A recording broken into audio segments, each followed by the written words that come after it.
സുചേട്ടാ നമസ്കാരം. നമസ്കാരം. ഡൽഹി സ്ഫോടനത്തിന് ശേഷം, ഡൽഹി സ്ഫോടനമല്ല, ഇന്ത്യയിൽ എവിടെ ഭീകരാക്രമണം ഉണ്ടായാലും നമ്മൾ ഈ സോഷ്യൽ മീഡിയയിൽ കാണുന്ന ഒരു വിവിധതരം കലാരൂപമാണ് ഭീകരന്മാരെ ന്യായീകരിക്കുക എന്നുള്ളത്. ഭീകരന്മാരെ ന്യായീകരിച്ചുകൊണ്ട് ഒരുപാട് ആൾക്കാർ രംഗത്തെത്തും. സ്വാഭാവികമായിട്ടും അവർക്കൊന്നും കണ്ണും മൂക്കും പേരും ഒന്നും കാണില്ല. പേരുള്ളവന്മാരും രംഗത്തെത്തും കേട്ടോ, അതൊക്കെ ഭയങ്കര രസകരമായിട്ടുള്ള ഒരു കാര്യമാണ്. അവർ ആധികാരികമായിട്ടാണ് ന്യായീകരിക്കുന്നത്. ഈ പേരില്ലാത്തവർ ഭീകരനെ ന്യായീകരിക്കുന്നത് ഭീകരർ ചെയ്തത് ശരിയാണ്, അവർ മരിക്കട്ടെ, ഇന്ത്യ ഒരു ഇസ്ലാമിക രാജ്യമാക്കട്ടെ എന്നൊക്കെ പറഞ്ഞുകൊണ്ടാണ് ഈ പേര് കണ്ണും മൂക്കും ഒന്നും ഇല്ലാത്തവർ ന്യായീകരിച്ചെത്തുന്നത്.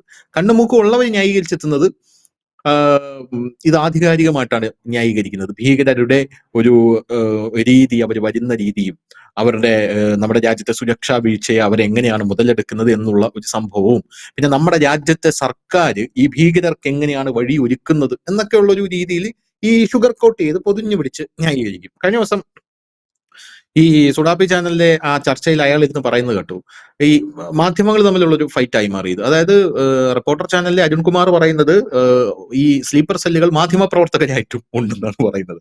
അപ്പൊ ഇത് സുഡാപ്പി ചാനലിൽ ഇരിക്കുന്ന ആൾക്കാർക്ക് കൊണ്ടപ്പോ അവര് അതിനകത്ത് പറയുന്നുണ്ട് ഇത് സമൂഹത്തിൽ വിഭജനം ഉണ്ടാക്കും എന്നൊക്കെ പറയുന്നുണ്ട്. അതാണ് ഞാൻ പറഞ്ഞ വേറൊരു ആളെന്ന് പറയുന്നത്, ഈ ഭീകരന്മാരെ ന്യായീകരിക്കുന്ന ആൾക്കാരെന്ന് പറയുന്നത്. പക്ഷെ ഇത് കേരളത്തിൽ നടക്കുന്നുണ്ട്. പക്ഷെ ഇനി ഇത് നടക്കാനുള്ള സാധ്യത, ഈ കലാരൂപം അസ്തമിക്കാനുള്ള ഒരു സാധ്യതയാണ് ഞാൻ കാണുന്നത്. അതിന്റെ പ്രധാനപ്പെട്ട ഒരു കാര്യം, ഇപ്പൊ കേന്ദ്രം കർശനമായിട്ടുള്ള നിർദ്ദേശം കൊടുത്തിട്ടുണ്ട്. ഒന്ന്, അതിന്റെ തത്ഫലമായി ആസാമിൽ ഈ സോഷ്യൽ മീഡിയയിൽ ഭീകരന്മാരെ അനുകൂലിക്കുന്നവന്മാരെ മുഴുവൻ ആട്ടാപ്പടലം പൊക്കി തുടങ്ങിയിട്ടുണ്ട്. ഇപ്പൊ ഏകദേശം 15ഓളം അറസ്റ്റായി എന്നുള്ളതാണ് നമുക്ക് മനസ്സിലാക്കാൻ സാധിക്കുന്നത്. ഉത്തർപ്രദേശിൽ ഈ പരിപാടി തുടങ്ങിയിട്ടുണ്ട്. വൈകാതെ ഇത് കേരളത്തിലും എത്തും എന്നാണ്, കേരളത്തിൽ ഇത് കുറച്ച് കൂടുതലാണ്, എത്തും എന്നാണ് നമുക്ക് മനസ്സിലാക്കാനായിട്ട് സാധിക്കുന്നത്.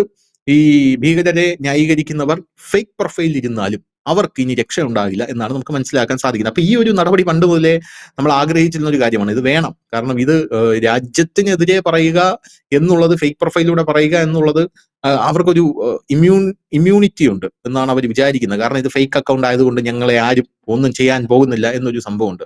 പക്ഷെ ഇപ്പൊ കാര്യങ്ങൾ അങ്ങനെയല്ല. കേന്ദ്രം കർശനമായിട്ടുള്ള നിർദ്ദേശം കൊടുക്കാനുള്ള കാരണം, ഈ വലിയ ബോംബ് സ്ഫോടനം, ഈ പദ്ധതി, നമ്മുടെ വിവിധ നഗരങ്ങളിൽ ഈ സ്ഫോടന പദ്ധതി ഇവർ ആസൂത്രണം ചെയ്തിരുന്നു. അപ്പൊ ഈ പദ്ധതി പൊളിഞ്ഞത് ഈ കശ്മീരിൽ ഒട്ടിച്ച ഒരു പോസ്റ്റർ, ആ പോസ്റ്ററിന്റെ ചുവട് പിടിച്ചുകൊണ്ടാണ് ഈ സർക്കാർ അന്വേഷണം. അപ്പൊ ആ പോസ്റ്റർ പോലും ഗൗരവമായിട്ട് നമ്മൾ സർക്കാർ കണ്ടു. ആ പോസ്റ്റർ അവിടെ ഒട്ടിച്ചിരുന്നപ്പോൾ സത്യം പറഞ്ഞാൽ കോൺഗ്രസ് സർക്കാരായിരുന്നെങ്കിൽ ഞാൻ നല്ലൊരു പോസ്റ്റർ ഉണ്ട്, കോൺഗ്രസ് സർക്കാരിലായിരുന്നെങ്കിൽ സാർ അവിടെ ഒരു പോസ്റ്റർ വന്നിട്ടുണ്ട് എന്ന് പറയുമ്പോൾ കോൺഗ്രസ് സർക്കാർ വഴി അതും കീറിക്കളാന്ന് പറയും. അത് മാത്രമേ നടക്കൂ. പക്ഷെ നമ്മുടെ സർക്കാർ ആ പോസ്റ്ററിന്റെ ചുവട് പിടിച്ച് നടത്തിയ അന്വേഷണമാണ് ഈ ഡൽഹി ബ്ലാസ്റ്റിലും ഈ വലിയ ഒരു ഈ എന്താ പറയുക ഒരു പദ്ധതി പൊളിഞ്ഞതിന്റെ ഒരു പ്രധാനപ്പെട്ട ഒരു കാരണം എന്ന് പറയുന്നത്. അപ്പോ സർക്കാർ പറഞ്ഞു ഇനി ഇതുപോലത്തെ പോസ്റ്റർ മാത്രമല്ല, ഈ ഒരു പോസ്റ്റ് പോലും, സോഷ്യൽ മീഡിയയിൽ വരുന്ന പോസ്റ്റ് പോലും നമ്മൾ ശക്തമായി നിരീക്ഷിക്കണമെന്ന് പറഞ്ഞ് രംഗത്തെത്തിയിരിക്കുകയാണ്. അപ്പൊ അങ്ങനെ ഒരു നടപടി തുടങ്ങുകയാണ്. എന്ത് തോന്നുന്നു ഈ കാര്യത്തിൽ? ഇത് വേണ്ട ഒരു നടപടിയല്ലേ? ആദ്യം തന്നെ പ്രിയപ്പെട്ട പ്രേക്ഷകരോട് പറയാനുള്ളത്, ഇന്ന് വൈകിട്ട് 4 മണിക്ക് ന്യൂസ് ഇന്ത്യ മലയാളം ചാനലില് ഇപ്പോൾ ധനുഷ് പറഞ്ഞ ഈ പോയിന്റ്, നമ്മുടെ അന്വേഷണ ഏജൻസികൾ എന്ത് ചെയ്തു, ആഭ്യന്തര മന്ത്രാലയം എന്ത് ചെയ്തു എന്നുള്ളത് കൃത്യമായ സമയം വെച്ചുകൊണ്ട് എന്തൊക്കെ നടപടികളാണ് നവംബർ 9 മുതൽ 11 വരെ, 11 വൈകുന്നേരം 5 മണി വരെ എന്തൊക്കെ ചെയ്തു, എന്തൊക്കെ സംഭവിച്ചു എന്നുള്ള ഒരു സമഗ്ര വാർത്ത നമ്മൾ ന്യൂസിന്റെ മലയാളത്തിൽ കൊടുക്കുന്നുണ്ട്. അത് പ്രിയപ്പെട്ട പ്രേക്ഷകർ കാണണം. അതിനകത്ത് സമയം, ഡേറ്റ്, അതിനകത്ത് ഓരോ സംഭവങ്ങളും വളരെ വിശദമാക്കി തന്നെയാണ് പറയുന്നത്. അതുകൊണ്ട് തന്നെ ഇതിലേക്ക് നമ്മൾ അത് കിടക്കുന്നില്ല. കുറച്ച് സമയമുണ്ട് പ്രേക്ഷകർക്ക്, വലിയ ടൈമൊന്നും ഇല്ല. കുറച്ച് സമയം ചെലവഴിച്ച ഈ വിവരങ്ങൾ കേൾക്കാം. നമ്മുടെ ഈ സുരക്ഷാ ഏജൻസിയെ കുറ്റപ്പെടുത്തുന്നവരുണ്ടെങ്കിൽ അവരും കൂടെ ഒന്ന് കാണണം ഇത് എന്തൊക്കെയായിരുന്നു നമ്മുടെ ഏജൻസികൾ ചെയ്തത് എന്നുള്ളൊരു കാര്യം. അതിനു വേണ്ടിയിട്ടാണ് ഞാനിത് പറഞ്ഞത്. ഇനി രണ്ടാമത്തെ ഒരു കാര്യം, ഇപ്പൊ ഈ വാർത്ത ഇന്ത്യയിലെ 99.5% പേരും കൈയടിക്കുന്ന ഒരു വാർത്തയാണ് ഇപ്പോൾ പുറത്തുനിന്ന് വന്നിരിക്കുന്നത്. ഹിമന്ത ബിശ്വ ശർമ്മയും യോഗി ആദിത്യനാഥും ഒക്കെ ഒരു ചുവട് മുൻപിലേക്ക് നീങ്ങി അതിന് വേണ്ടിയിട്ടെന്ന് പറയുമ്പോൾ ഒരുപാട് സന്തോഷം വരുന്നുണ്ട്. ഞാൻ ഇന്നലെ ഈ ചർച്ചയിൽ ധനുഷ് നമ്മൾ എന്നും കൂടി ഇരിക്കുമ്പോൾ ഞാനിവിടെ പറഞ്ഞിരുന്നു, ഇതൊരു ടൂൾ കിറ്റാണ്. എല്ലാ കമന്റിനും ഒരേ ഭാവമാണ്, ഒരേ രൂപമാണ്. കാരണം ഇത് ഇന്ത്യ മുഴുവൻ, ഞാനിത് കേരളത്തിലെ കമന്റ് ആയിട്ടല്ല പറഞ്ഞത്, ഇന്ത്യ മുഴുവൻ. കാരണം നമ്മൾ നാഷണൽ സോഷ്യൽ മീഡിയകളും നോക്കുന്ന ആളുകളായതുകൊണ്ട് നമുക്ക് കൃത്യമായി തന്നെ അറിയാം എല്ലാത്തിനും ഒരേ കണ്ടന്റ് ആണ്. അതായത് ബീഹാർ ഇലക്ഷൻ ആയിരുന്നു ഫസ്റ്റ് ഡേ വന്നത്. സെക്കൻഡ് ഡേ വന്നു കഴിഞ്ഞപ്പോഴത്തേനും ഇത് സംഘികളാണ് ഇതിന്റെ പിന്നിൽ എന്നുള്ള സാധനം, പതിവ് സാധനമാണ് ഇത് എല്ലായിടത്തും. പക്ഷെ ഇന്നലെ പൊടുന്നനെ ഈ കമന്റുകളെല്ലാം നിന്നു. ഒരൊറ്റ സോഷ്യൽ മീഡിയ പോലും ഇത്തരത്തിൽ ഒരു കമന്റും വന്നില്ല. ഇത് ശ്രദ്ധിക്കേണ്ട ഒരു കാര്യമാണ്. പ്രിയപ്പെട്ട പ്രേക്ഷകർക്ക് ശ്രദ്ധിച്ചാൽ ഇത് മനസ്സിലാകും. കാരണം നമ്മളിത് നിരീക്ഷിക്കുമ്പോൾ സ്വഭാവം ഇതെല്ലാം നമ്മളിപ്പം അന്വേഷണ ഏജൻസികളുടെ ചുമതലയിൽ വെക്കണം, അല്ലെങ്കിൽ അമിത്ഷാ അന്വേഷിക്കണം എന്ന് പറഞ്ഞാൽ മോദി അന്വേഷിക്കണം എന്ന് പറഞ്ഞാൽ ബുദ്ധിമുട്ടാവും. നമ്മൾ അന്വേഷിക്കുമ്പോൾ തന്നെ നമുക്ക് കാര്യങ്ങൾ മനസ്സിലാവും. ഇന്നലെ സോഷ്യൽ മീഡിയ എല്ലാം നോക്കുമ്പോൾ നമുക്ക് മനസ്സിലാകുന്നത് ഇത്തരത്തിലൊരു കമന്റ് എങ്ങുമില്ല. ഒരു വാർത്തയുടെ താഴെ ഇങ്ങനത്തെ കമന്റുകൾ കാണാനില്ല. നമ്മുടെ മാത്രമല്ല, നമ്മുടെ പിന്നെ സ്വാഭാവികമായി വരും. അത് കൂടാതെ തന്നെ ഇതൊന്നും ഇല്ലാത്ത ചില മതേതര ചാനലിലെ താഴെയും ഇങ്ങനെയുള്ള കമന്റുകളൊന്നും തന്നെ കാണുന്നില്ല. ഇതിൽ നിന്ന് എന്താണ് സംഭവിച്ചത് എന്ന് ഏകദേശം ഒരു ധാരണ എല്ലാവർക്കും പിടികിട്ടി കാണും. അപ്പോൾ ഏതോ ഒരു കേന്ദ്രത്തിൽ നിന്ന് ഇവർക്ക് ഇൻസ്ട്രക്ഷൻ വരുന്നുണ്ട്. അതായത് കമന്റ് ഇടാനുള്ള ഇൻസ്ട്രക്ഷൻ വരുന്നുണ്ട്, ഒപ്പം തന്നെ കമന്റിന് ഇടണ്ട എന്നുള്ള ഇൻസ്ട്രക്ഷനും വരുന്നുണ്ട്. ഇല്ലെങ്കിൽ സ്വിച്ചിട്ട പോലെ ഇത് നിൽക്കില്ലല്ലോ ഒരുമിച്ച്. കാരണം ഈ കമന്റ് ഇടുന്നവർ വ്യത്യസ്തമായ സ്ഥലങ്ങളിൽ ഇരുന്നിട്ട് വ്യത്യസ്ത സാഹചര്യത്തിലായിരിക്കുമല്ലോ കമന്റ് ഇടുന്നത്. അവരെങ്ങനെയാണ് കൊടുന്നതിന് ഇത് നിർത്തിയത്? ഇല്ലെങ്കിൽ ഒരേപോലത്തെ കമന്റുകൾ എങ്ങനെയാണ് കോപ്പി പേസ്റ്റ് ചെയ്ത് വരുന്നത്? ഇതൊക്കെ നമ്മൾ ചിന്തിക്കാനുള്ളതേ ഉള്ളൂ. ഇതിനിപ്പോ CBIയുടെ ബുദ്ധിയോ ഇല്ലെങ്കിൽ പിന്നെ NIAയുടെ ബുദ്ധിയോ ഒന്നും ഒരു മനുഷ്യന് ആവശ്യമില്ല. ഇനി രണ്ടാമത്തെ ഒരു കാര്യം, ഈ കമന്റുകൾ ഈ സോഷ്യൽ മീഡിയ ഇപ്പോഴല്ല ശ്രദ്ധിക്കാൻ തുടങ്ങിയത്. ഈ ജെൻസി കലാപം അത് ഏറ്റവും കൂടുതൽ സോഷ്യൽ മീഡിയ വാച്ച് ചെയ്യാൻ തുടങ്ങിയ സമയം ഓപ്പറേഷൻ സിന്ദൂറിന് മുമ്പ് മുതൽ തന്നെ അത് വാച്ച് ചെയ്യാൻ വളരെ സമഗ്രമായി തന്നെ തുടങ്ങിയിരുന്നു. അതിന്റെ ഭാഗമായിട്ടാണ് കേരളത്തിലെ ഒരു യൂട്യൂബറുടെ ചാനൽ തന്നെ ബ്ലോക്കായി പോകുന്ന ഒരു സാഹചര്യം നമ്മൾ കണ്ടതാണ് ഞൊടിയുടയ്ക്കുള്ളിൽ. അതിനുശേഷം നമ്മുടെ രാജ്യത്ത് ഒരു കലാപം ഉണ്ടാക്കാനുള്ള ഒരു വലിയ ശ്രമം, ഒരു ആഭ്യന്തര കലാപം ഉണ്ടാക്കാനുള്ള ഒരു വലിയ ശ്രമം നടന്നു വരികയാണ് നമ്മുടെ രാജ്യത്ത്. അപ്പോൾ അതിനെ തടയിടുന്നതിന് വേണ്ടി സോഷ്യൽ മീഡിയയിലാണ് വളരെ സജീവം. ഇന്നിപ്പോ ഇന്ത്യ സോഷ്യൽ മീഡിയ രംഗത്ത് ഇപ്പൊ ആൾക്കാർ ചോദിക്കുന്നത് അമേരിക്കയുടെ ആണല്ലോ എന്ന് വെച്ചാൽ അമേരിക്കയുടെ അല്ല. ഇപ്പോൾ നമ്മുടെ പല കാര്യങ്ങളും ഇപ്പൊ നമ്മൾ ഉപയോഗിച്ചുകൊണ്ടിരിക്കുന്നത് ഇന്ത്യയുടെ തന്നെയാണ്. സൈന്യവും മറ്റൊക്കെ ഉപയോഗിക്കുന്ന സാങ്കേതിക വിദ്യ എന്ന് മനസ്സിലാക്കണം. അല്ലാതെ അമേരിക്കയുടെ അല്ല അമേരിക്ക ഓഫ് ചെയ്താലോ അമേരിക്കക്കാരൻ ഇതിപ്പോ ബ്ലോക്ക് ചെയ്താലോ എന്ത് ചെയ്യും എന്ന് ചോദിക്കുമ്പോൾ അമേരിക്ക അല്ല എന്നുള്ള കാര്യം ആദ്യം തന്നെ മനസ്സിലാക്കണം. ഇപ്പൊ അതിൽ നിന്നൊക്കെ നമ്മൾ എന്നേ മാറിക്കഴിഞ്ഞിരിക്കുന്നു. പിന്നെ നമ്മളെ കണക്കുള്ള ഒരു ബഹുഭൂരിപക്ഷം പേരും സോഷ്യൽ മീഡിയ, കാരണം ഇത് ഈ പ്രേക്ഷകർ പലതും വിചാരിക്കുന്നത് നമുക്ക് ഫേസ്ബുക്കിലോ ഇൻസ്റ്റാഗ്രാമിലോ യൂട്യൂബിലോ ഒന്നും അല്ല ഇതിന്റെ പ്രചരണം നടക്കുന്നത്. അതായത് ടെലിഗ്രാം പോലെയുള്ള ഇല്ലെങ്കിൽ അതിനിഗൂഢമായ മറ്റു ചില ആപ്പുകൾ വഴിയാണ്. ആ ആപ്പിലൂടെ പ്രവർത്തിക്കുന്ന ഭീകരരെ ഈ രാജ്യത്തിന് പൊക്കാൻ പറ്റുമെങ്കിൽ, ഇല്ലെങ്കിൽ അവരയച്ച മെസ്സേജുകൾ ഈ രാജ്യത്തിന് നിഷ്പ്രയാസം കണ്ടെത്താൻ കഴിയുമെങ്കിൽ, ഇപ്പോൾ ലേറ്റസ്റ്റ് വന്നിരിക്കുന്നത് അതിനകത്ത് പിടികൂടി കഴിഞ്ഞ ഒരു ഡോക്ടർ അദ്ദേഹത്തിന്റെ അനന്തരവന്റെ ഭാര്യയുമായി ബന്ധപ്പെട്ടിരുന്നു എന്നാണ്. ആ ഭാര്യയ്ക്ക് പാകിസ്ഥാൻ ലിങ്ക് ഉണ്ട്. പാകിസ്ഥാൻ ലിങ്ക് ഇപ്പൊ വന്നു കഴിഞ്ഞിരിക്കുന്നു. ഇവരൊക്കെ ആയിട്ട് ബന്ധപ്പെടുന്നതും കാര്യങ്ങളും എങ്ങനെയാണ് മനസ്സിലാക്കുന്നത്? വാട്സാപ്പിൽ കൂടെ ഇത് കണ്ടെത്താൻ ആർക്കും കഴിയുന്നൊരു കാര്യമാണ്. പക്ഷെ ഇത് അങ്ങനെയല്ലല്ലോ സാധനം. അപ്പൊ അവര് നിഗൂഢമായി ഓപ്പറേറ്റ് ചെയ്യുന്ന ആപ്പുകളിൽ നിന്ന് പോലും ഇത്തരം ചാറ്റുകളും മറ്റും കണ്ടെത്താൻ നമ്മുടെ സർക്കാരിന് കഴിയുന്നുണ്ടെങ്കിൽ സ്വാഭാവികമായി തന്നെ ഇങ്ങനെയുള്ള പബ്ലിക് ഡൊമൈനിൽ വരുന്നത് എളുപ്പം കണ്ടെത്താൻ കഴിയും എന്നുള്ളതാണ്. അതെനിക്ക് തോന്നുന്നു നമ്മുടെ പോലീസിന് പോലും അത് നിഷ്പ്രയാസം ഇപ്പോൾ കണ്ടെത്താൻ കഴിയുന്നുണ്ട്. മുമ്പ് നമുക്ക് അതിൻ്റെതായ ചില സാങ്കേതിക പരിമിതികൾ ഉണ്ടായിരുന്നെങ്കിൽ ഇന്ന് ആ പരിമിതികൾ ഇല്ല. കാരണം ഡിജിറ്റൽ ഇന്ത്യ വളരെ ബഹുദൂരം മുൻപോട്ട് പോയി എന്നുള്ളതാണ്. ഈ ഗൂഗിളൊക്കെ ഇവിടെ പണം കൊണ്ട് എറിയുന്നത് വെറുതെ അല്ല. കാരണം ഇവിടെ അതിനൊരു വലിയ ബൂമിങ് നടന്നതുകൊണ്ട് മാത്രമാണ്. അല്ലാതെ പാവപ്പെട്ട ഇന്ത്യക്കാർ കഞ്ഞുപിടിക്കട്ടെ എന്ന് പറഞ്ഞിട്ടില്ല 88,000 കോടി ഇപ്പൊ ഈ അടുത്തോട്ട് തട്ടിയിട്ട് പോയത്. കാരണം ഇത് ഇനി വളർന്നു വരുന്ന ഒരു AI ഹബ്ബാണ് ഇന്ത്യ എന്നാണ്. അത് പ്രധാനമന്ത്രി പലവട്ടം പറഞ്ഞു കഴിഞ്ഞിരിക്കുന്നത്. AIയുടെ സാങ്കേതിക വിദ്യ വന്നു കഴിഞ്ഞപ്പോഴേക്കും എല്ലാ കാര്യങ്ങളും വളരെ എളുപ്പത്തിൽ കണ്ടെത്താൻ കഴിയുന്ന ഒരു സാഹചര്യത്തിലേക്ക് നീങ്ങി. അതുകൊണ്ടാണ് ഇന്നിപ്പോൾ ഒരു 3 മാസം മുമ്പ് നമ്മുടെ കേന്ദ്ര സർക്കാർ, എത്ര പേർക്ക് അത് അറിയാം എന്ന് എനിക്കറിയില്ല, ന്യൂസ് ഇന്ത്യ മലയാളം വാർത്ത നൽകിയിരുന്നു. കേന്ദ്ര സർക്കാർ ഒരു വെബ്സൈറ്റ്, ഒരു ആപ്പ് പുറത്തിറക്കിയിരുന്നു. ആ ആപ്പില് ഈ സൈബർ ക്രൈം നടക്കുന്നത്, ചെറിയ ക്രൈം അല്ല, 1 ലക്ഷത്തിന് താഴെയുള്ള ക്രൈം അല്ല, വലിയ ക്രൈം നടന്നു കഴിഞ്ഞാൽ അതിൽ നമ്മൾ പരാതി രജിസ്റ്റർ ചെയ്ത് കഴിഞ്ഞാൽ 24 മണിക്കൂറിനുള്ളിൽ നമുക്കൊരു മറുപടി കിട്ടുകയും അപ്പോൾ തന്നെ ഈ അക്കൗണ്ടിൽ നിന്ന് പോയ എല്ലാ പണമിടപാടുകളും ഫ്രീസ് ചെയ്യുകയും ചെയ്യും. അങ്ങനെ ഇപ്പോൾ ഒരുപാട് കുറ്റവാളികളെ പിടിക്കുന്നുണ്ട്. കഴിഞ്ഞ ഒന്നര ആഴ്ചക്ക് മുമ്പായിരുന്നു കോഴിക്കോട്ട് നിന്ന് 50 പേരെയോളം അറസ്റ്റ് ചെയ്തു. അതായത് ഈ മറ്റേ ക്രിപ്റ്റോ കറൻസിയും മറ്റ് അനധികൃത ഇടപാടും നടത്തിയവരെ. അപ്പം ഇങ്ങനെ വളരെ വേഗത്തിൽ നമുക്ക് പിടികൂടാൻ കഴിയുന്നത് നമ്മുടെ സാങ്കേതിക വിദ്യ മുന്നേറിയത് കൊണ്ടാണ്. അല്ലാതെ GPS അമേരിക്കയുടെ അല്ലേ, ഫേസ്ബുക്ക് മറ്റവരുടെ അല്ലേ എന്ന് ചോദിച്ചിട്ട് ഒരു കാര്യവുമില്ല.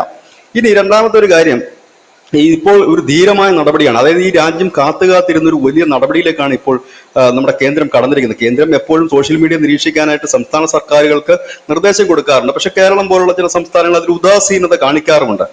ഇപ്പോൾ അത് UP ആദ്യം തുടങ്ങിയത് ആസാമിലാണ്. 15ഓളം പേരെ ആസാമിൽ സോഷ്യൽ മീഡിയ ഇത് കണക്ക് യൂസ് ചെയ്തവരെ അവിടുത്തെ സർക്കാർ പിടികൂടിയിരിക്കുന്നു, അകത്താക്കിയിരിക്കുന്നു. കാരണം ഇങ്ങനെ ചെയ്യുന്നവർക്കും ഈ മൊഡ്യൂളുമായിട്ട് ബന്ധമുണ്ട്. കാരണം സ്ലീപ്പർ സെൽ എന്ന് പറയുന്ന ഒരു വിഭാഗം ബോംബ് പൊട്ടിക്കാൻ മാത്രമുള്ളതല്ല, പ്രചരണത്തിന്റെ വിഭാഗമുണ്ട്, പ്രചാരണ വിഭാഗമുണ്ട്. ഈ തീവ്രവാദ ശൃംഖല എന്ന് പറഞ്ഞാൽ, ഈ ബോംബ് പൊട്ടിക്കുക എന്ന് പറഞ്ഞാൽ അവരുടെ ഒരു അടിത്തട്ടാണ്, അവരുടെ അറ്റാക്കിംഗ് മോഡാണത്. അതാണ് അറ്റാക്കിംഗ് മൊഡ്യൂൾസ് എന്നാണ് അതിന് പറയുന്നത്. ഇത് കൂടാതെ തന്നെ സാംസ്കാരിക രംഗത്ത് ഒരു മൊഡ്യൂൾസ് ഉണ്ടാകും, സാഹിത്യ രംഗത്ത് ഒരു മൊഡ്യൂൾസ് ഉണ്ടാകും, പൊളിറ്റിക്കലി അവർക്കൊരു മൊഡ്യൂൾസ് ഉണ്ടാകും, ഒപ്പം തന്നെ ഇത് കണക്കുള്ള പ്രചാര വേലകൾ ചെയ്യാനുള്ള മൊഡ്യൂൾസ് ഉണ്ടാകും. ഇതെല്ലാം കൂടെ ചേർന്നതിനെയാണ് നമ്മൾ സ്ലീപ്പർ സെൽ എന്ന് പറയുന്നത്. അതല്ലാതെ ഈ സ്ലീപ്പർ, അപ്പൊ നമ്മൾ ചോദിക്കും നമ്മുടെ നാട്ടിലൊക്കെ സ്ലീപ്പർ സെൽ ഉണ്ടാവും, ബോംബ് ഉണ്ടാക്കിയെന്ന് വെച്ചാൽ അവന് ബോംബുമായി ബന്ധമൊന്നുമില്ല. പക്ഷെ ഈ കണക്ഷനാണ് ഇതെല്ലാം ഒരു ചെയിൻ പോലെ എല്ലാം കൂടെ എണ്ണയിട്ട യന്ത്രം പോലെയാണ് വർക്ക് ചെയ്യുന്നത്. ഇതൊക്കെ നമ്മൾ പലപ്പോഴും കണ്ട ഇത് ലക്ഷദ്വീപിന്റെ ഒക്കെ സമരം വന്നപ്പോഴും നമ്മൾ കണ്ടതാണ്. ഇത് ഈ മോഡ്യൂളുകൾ ഇവിടെ ആ ലക്ഷദ്വീപിന്റെ മോഡ്യൂളുകൾ ഇവിടെ എന്താണ്, കലാരംഗം, സാഹിത്യരംഗം, സാംസ്കാരിക രംഗം, ഈ വ്യാജ പ്രചരണത്തിന്റെ ആ രംഗം, പ്രചാരണ വിഭാഗം, ഇവരെല്ലാം കൂടി യോജിച്ചുകൊണ്ടായിരുന്നു ആ ഒരു ആ ഒരു പ്രക്ഷോഭം ഇല്ലെങ്കിൽ ആ സമരം ഈ കേരളത്തിൽ ആക്റ്റീവ് ആക്കിയത്. അപ്പം ഇതിന് സമാനമായിട്ട് തന്നെയാണ് സോഷ്യൽ മീഡിയയിൽ വർക്ക് നടക്കുന്നത്. അപ്പോൾ അതിനുശേഷം ഇപ്പോൾ UP-യിലാണ്. അപ്പൊ സ്വാഭാവികമായ ഒരു ചോദ്യം വരും, കേരളം ഇപ്പോൾ ഒരു തെരഞ്ഞെടുപ്പിനെ അഭിമുഖീകരിക്കുകയാണ്, തദ്ദേശ തെരഞ്ഞെടുപ്പാണ് ഇപ്പോൾ കേരളത്തിൽ നടക്കുന്നത്. അപ്പോൾ സംസ്ഥാന സർക്കാർ അങ്ങനെ ഒരു നടപടി എടുക്കുമോ എന്ന് ചോദിച്ചാൽ സംസ്ഥാന സർക്കാർ എടുക്കണമെന്ന് നിർബന്ധമൊന്നുമില്ല. അതിനുള്ള നടപടികൾ സംസ്ഥാന സർക്കാർ എടുത്തില്ലെങ്കിൽ അത് കേന്ദ്രം എടുക്കും. അതിപ്പം പിന്നെ ഈ 5 വർഷവും സംസ്ഥാന സർക്കാർ എന്തെങ്കിലും നടപടി എടുത്തിട്ടാണോ ഈ പോപ്പുലർ ഫ്രണ്ട് നിരോധിച്ചതും അവരുടെ സ്ഥാപനങ്ങൾ റെയ്ഡ് നടത്തുന്നതും പൂട്ടിക്കെട്ടുന്നതും ഇടയ്ക്കിടയ്ക്ക് വന്ന് റെയ്ഡ് നടത്തുന്നതൊക്കെ ഇപ്പം ഇവർ സംസ്ഥാന സർക്കാർ പെർമിഷൻ കൊടുക്കുകയായിരുന്നുണ്ടെങ്കിൽ ഇതൊന്നും ഉടനെ നടക്കുന്ന കേസല്ലല്ലോ. കാരണം ഇവർ ഇതിന് ചർച്ച ചെയ്ത് പിന്നെ CPI-യുടെ എന്താണ് അഭിപ്രായം എന്ന് ചോദിച്ചു, JDU-വിന്റെ അഭിപ്രായം എന്താണെന്ന് ചോദിച്ച് അങ്ങനെ അഭിപ്രായങ്ങളൊക്കെ ചോദിച്ചു സമന്വയം വന്ന് നിയമസഭ കൂടിയിട്ടൊക്കെ അല്ലേ ഉള്ളൂ. അതിനൊന്നുള്ള സമയം ഇതിനകത്തില്ലല്ലോ. അപ്പൊ അതിലൊന്നും കഥയൊന്നുമില്ല. പക്ഷെ അവർ ഫെഡറൽ സംവിധാനത്തിന്റെ ഭാഗമായിട്ട് തന്നെ നിർദ്ദേശങ്ങൾ പോയിട്ടുണ്ട്. അപ്പൊ സ്വാഭാവികമായി സംസ്ഥാന സർക്കാരും വളരെ ശക്തമായി തന്നെ നോക്കുന്നു. കാരണം കേരളത്തിൽ ഒരു കലാപം ഉണ്ടാകുക എന്ന് പറഞ്ഞാൽ അതിന്റെ ആത്യന്തികമായ തിക്തഫലം അനുഭവിക്കുന്ന ഈ സംസ്ഥാന സർക്കാർ തന്നെയായിരിക്കും. പറയുമ്പം അത് പിന്നെ ഇവർ പറയുന്നത് രാജ്യത്തിനെതിരെ നല്ലല്ലോ, മോദിക്കെതിരെ എന്നാണ് പറയുന്നത്. ബോംബ് പൊട്ടിച്ച് മോദിക്കെതിരെ, ബോംബ് പൊട്ടിച്ച് സംഘിക്കെതിരെ എന്നാണ് പറയുന്നത്. പക്ഷെ ഈ ആക്രമണ സംഭവം എന്ന് പറഞ്ഞാൽ അതൊരു ചെറിയ സാധനമല്ല, വളരെ വിശാലമായിട്ടുള്ള ഒന്നാണ്. ഇപ്പോൾ നമ്മൾ പുറത്തു വരുന്ന വാർത്ത 32 കാറുകളാണ് ഇതിനു വേണ്ടി ഒരുക്കി നിർത്തിയിരുന്നത് എന്നാണ്. 32 പഴയ കാറുകളായിരുന്നു സ്ഫോടനം. അതൊരു ചെയിൻ സ്ഫോടനം നടത്താനായിട്ട് പദ്ധതി ഇട്ടിരുന്നു. ആ പദ്ധതിയാണ് പൊളിഞ്ഞൊടുങ്ങിയത്. ആ സ്ഫോടനം നടന്ന ആ രാത്രിയിൽ തന്നെ സെയിം മെസ്സേജാണ് വരുന്നത്. ബീഹാർ ഇലക്ഷൻ എന്ന് പറഞ്ഞിട്ട് വോട്ട് ചോരി മറക്കാൻ ഇപ്പൊ ഇതാ വന്നിരിക്കുന്നു. സെയിം ഒരേ കണ്ടന്റ് ഒരു സ്ഥലത്തുനിന്ന് വരുന്നു, ഇതെല്ലായിടത്തു നിന്നും വരുന്നു. അത് കഴിഞ്ഞപ്പോൾ അതിന്റെ അടുത്തത് സംഘികളുടെ തീവ്രവാദം എന്ന് പറഞ്ഞിട്ടാണ് വരുന്നത്. സംഘികൾ തീവ്രവാദം നടത്തുകയായിരുന്നെങ്കിൽ ഇന്ന് എന്ത് സംഭവിക്കുമായിരുന്നു ഈ രാജ്യത്തുള്ളത് ഓർക്കാൻ കൂടി വയ്യാത്തൊരു കാര്യമാണ്. കാരണം അങ്ങനെയാണല്ലോ അവിടെ ഒരു സിസ്റ്റം. അപ്പം ഇങ്ങനെ പറഞ്ഞുകൊണ്ട് ഒരു വിഭാഗം പേര് കമന്റിന് വരുന്നു. ഇന്നലെ നമ്മൾ നോക്കൂ, സോഷ്യൽ മീഡിയയിൽ ഒരൊറ്റ കമന്റും കാണാനില്ല. അപ്പൊ എവിടെയാണ് ഇത് വന്നത്? എവിടെയോ ഒരിടത്ത് സ്വിച്ച് ഇട്ട് നിർത്തിയിട്ടുണ്ട്, ഇല്ലെങ്കിൽ ആരോ നിർത്തിച്ചിട്ടുണ്ടത്. ചില അക്കൗണ്ടുകൾ പോയിട്ടുണ്ടാകാം എന്ന് നമുക്ക് അനുമാനിക്കാം. ഇപ്പൊ നമുക്ക് അതിന്റെ ഒരു മേഖലയിലേക്ക് നമ്മൾ പോകേണ്ട കാര്യമില്ല. ആ ഒരു ദൗത്യം ഏറ്റെടുക്കാൻ നമ്മുടെ രാജ്യത്ത് അന്വേഷണ ഏജൻസികൾ ഉള്ളതുകൊണ്ട് നമ്മൾ അതിന്റെ ഒരു മേഖലയിലേക്ക് പോകുന്നില്ല. ഒരുപക്ഷെ അത്തരം അക്കൗണ്ടുകൾ ഡിലീറ്റഡ് ആയി പോയിട്ടുണ്ടാകാം. ഇല്ലെങ്കിൽ ഈ നമ്മൾ വിചാരിക്കുന്നതൊക്കെ ഈ NIA എന്ന് പറഞ്ഞ ഉള്ള സ്റ്റാഫുകൾ, അതിന്റെ ജോലി ചെയ്യുന്ന സ്റ്റാഫുകൾ മാത്രമല്ല അതിനകത്ത് അവരുടെ ഒരു ശൃംഖല, അല്ലെങ്കിൽ IB-യുടെ ഒക്കെ ശൃംഖല എന്ന് പറഞ്ഞാൽ പലരും പല വിഭാഗത്തിൽ പെടുന്നവരുമുണ്ട്, നമുക്കിടയിലുമുണ്ട്.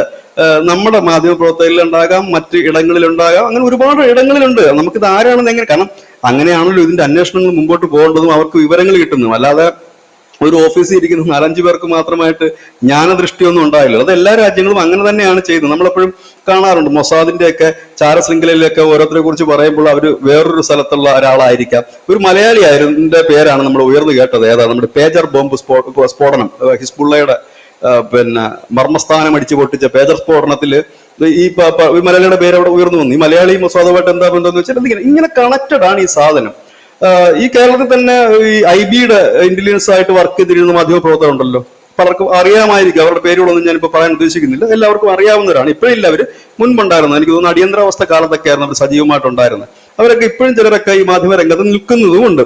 ഓക്കെ, അപ്പം ഇങ്ങനെയൊക്കെയുള്ള കാര്യങ്ങളുണ്ട്. വളരെ വിശാലമായിട്ടാണ് ഇത്. സാധാരണപ്പെട്ടവരുടെ ഇടയിൽ നിന്ന് പോലും നമ്മുടെ സംസ്ഥാന പോലീസ് എങ്ങനെയാണ് ഈ ഇന്റലിജൻസ് വിവരങ്ങൾ ശേഖരിക്കുന്നത്? അവരും താഴെത്തട്ടിൽ നിന്നാണ് ഈ വിവരങ്ങൾ ശേഖരിക്കുന്നത്. ചായക്കടയിൽ നിന്നാകും മറ്റു ഇടങ്ങളിൽ നിന്നാകും അവർക്ക് കിട്ടുന്ന ഇൻഫർമേഷൻസ് ആണ് അവർ മുന്നോട്ട് പാസ് ചെയ്യുകയും അത് ഡീകോഡ് ചെയ്തെടുക്കുകയുമാണ് അവർ സാധാരണഗതി. എല്ലാവരും ഇതൊക്കെ തന്നെയാണ് ചെയ്യുന്നത്. അപ്പോൾ കുറച്ചുകൂടി ജാഗ്രതയോടെ ഒരു ഇന്ത്യൻ ജനത വർക്ക് ചെയ്യുന്നുണ്ട്, ഇല്ലെങ്കിൽ അവർ ഉണർന്നിരിക്കുന്നു എന്നുള്ളതിന്റെ തെളിവാണ് ഈ ഇങ്ങനെ പറയുന്നത്. ഇത് നമ്മൾ നിരന്തരം ഈ ചാനലിൽ തന്നെ നമ്മൾ ഡിബേറ്റിൽ എപ്പോഴും പറയുന്ന ഒരു കാര്യമാണ്. നമ്മൾ വിചാരിക്കുന്നതൊക്കെയല്ല, ഈ രാജ്യത്തെ ജനം അത്ര വെറും മന്ദബുദ്ധികളൊന്നും അല്ല. അവരിതെല്ലാം സാഹൂതം വീക്ഷിക്കുകയാണ്. എനിക്ക് പലപ്പോഴും ചിലരുടെയൊക്കെ നീക്കങ്ങൾ കാണുമ്പോൾ എനിക്ക് അവർക്ക് തോന്നാറുണ്ട്, കാരണം ഇവർക്ക് വല്ല IB-യിലോ ഇല്ലെങ്കിൽ വേറെ റോയിലോ ഒക്കെ ജോയിൻ ചെയ്യാൻ പാടില്ലായിരുന്നു. കാരണം അത്ര വിശദമായിട്ട് തന്നെയാണ് അവർ ചില കുറിപ്പുകളൊക്കെ ഇടുന്നത്. ആ കുറിപ്പുകൾ ഇടുമ്പോൾ ചില കാര്യങ്ങൾ ഇല്ലാതില്ല. അപ്പൊ ഇങ്ങനെയുള്ള കാര്യങ്ങളുണ്ട്. ഏതായാലും നമ്മുടെ രാജ്യത്തെ ജനം കാത്തിരുന്ന ഒരു വമ്പൻ നീക്കം നമ്മുടെ രാജ്യത്ത് തുടങ്ങിയിരിക്കുന്നു എന്നുള്ളത് തന്നെയാണ് ഇതിൽ നിന്ന് മനസ്സിലാക്കാൻ കഴിയുന്നത്. ഇതൊരു അനിവാര്യമായ നീക്കമായിരുന്നു. എനിക്ക് തോന്നുന്നു മുഴുവൻ ജനവും ഇതിനെ സപ്പോർട്ട് ചെയ്യും. കാരണം ഇവിടെ ഈ രാജ്യത്ത് ജീവിച്ചുകൊണ്ട് ഈ രാജ്യത്തിന് എതിരെ നടക്കുന്ന ഈ പ്രവർത്തനങ്ങളിൽ വെള്ളപൂശാൻ അതാരായാലും, ഏത് മതത്തിന്റെ പേരിലായാലും ഏത് പാർട്ടിയുടെ പേരിലായാലും അതിനകത്ത് വളം വെച്ച് കൊടുക്കേണ്ട ആവശ്യമേ ഇല്ല. ഇത് സംഘി കിങ്കി എന്നൊന്നും ഇല്ല. ഈ 13 പേരിനകത്ത് മുസ്ലിങ്ങളുണ്ടായിരുന്നു. അവരൊക്കെ ഏത് ശാഖയിൽ പോയിരുന്നവരാണ് ഈ കൊല്ലപ്പെട്ടവര്. അപ്പോൾ അതിന്റെ കാര്യത്തിലേക്കല്ലല്ലോ വരുന്നത്.